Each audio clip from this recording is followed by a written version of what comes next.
Autoline Daily is brought to you by Dow Automotive Systems, improving durability and increasing design flexibility with Betamate structural adhesives at dowbetamate.com.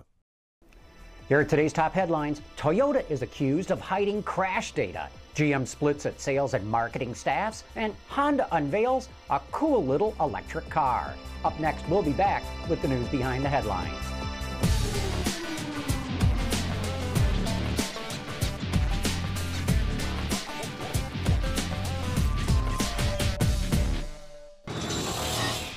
Time marches on, and this is March 1, 2010, and now the news. Ed Towns, a Democrat from New York who is also the chairman of the Oversight Committee in the U.S. House of Representatives, accuses Toyota of hiding evidence in car crashes. This is based on information provided to the committee from a lawyer who formerly worked at Toyota, Demetrios Biller. He says Toyota has a database known as the Book of Knowledge, which contains design info and crash data that Toyota kept secret, the Associated Press reports.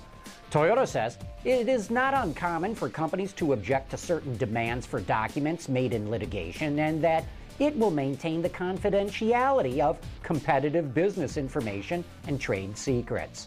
Meanwhile, Akio Toyota is in China meeting with government officials and the media, apologizing for the company's recent recalls, Reuters reports. All this has taken a toll on Toyota's reputation.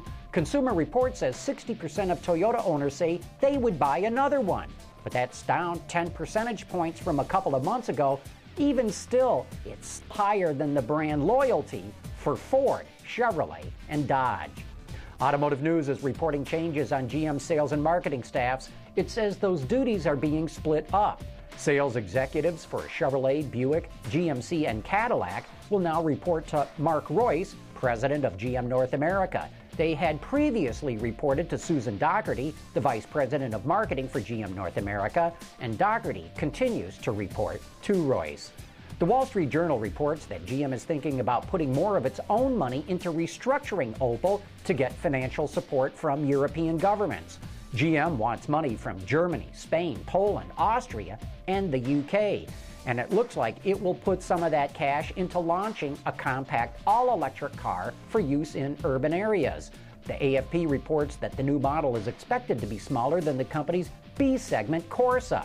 Look for it to come out in about 3 years and be offered with both conventional and electric drivetrains. In related EV news, Honda will show a three-wheeled, single-seat concept at the Geneva Motor Show.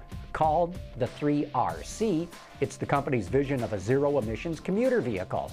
It was created by stylists at Honda's research and design facility in Milano, Italia. Speaking of auto shows, Audi will formally unveil its A1 mini car this week in, you guessed it, Geneva. As you'd expect, it'll be offered with an array of different gasoline and diesel powertrains, but according to Autoblog, the company is also basing another e-tron concept off of it. This strongly hints that the A1 will be the foundation for Audi's first plug-in electric vehicle. Kia celebrated the official opening of its first manufacturing plant in the United States. Located in West Point, Georgia, it has a capacity of 300,000 units a year for both North American and global markets. The company invested $1 billion in the plant, which started building the Sorrento last November, which begs the question, why did it take them 4 months to celebrate the opening? Kia also just released sketches of the new Optima, which premieres at the New York Auto Show. The company says it will feature a significantly longer wheelbase and will offer more space for people and cargo. The new Optima goes on sale in the U.S. and non-European markets this fall, and then makes its way to Europe in the spring of 2011. Fisker, the makers of the Karma plug-in electric vehicle, will show off the aluminum space frame used on the vehicle at this month's Geneva Auto Show. It was designed to house the battery pack, and engineers benchmarked it with others to make sure it has high torsional rigidity, but is also lightweight.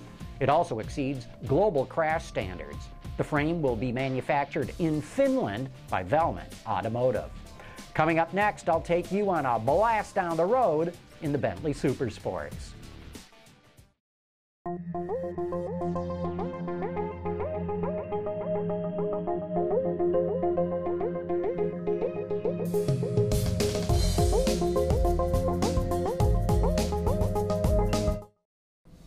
When semi-exotic sports cars show up for us to test drive, we really like to put them through their paces. Here's a look at a car that recently showed up for us to evaluate.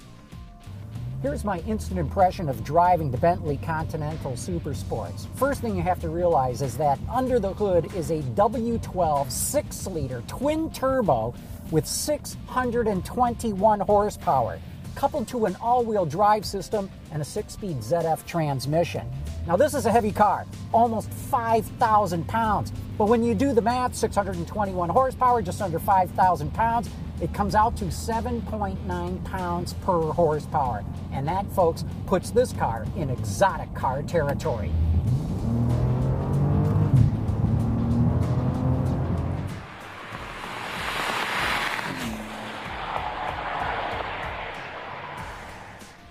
And that is it for today's top news in the global automotive industry. Thanks for watching. We'll see you tomorrow.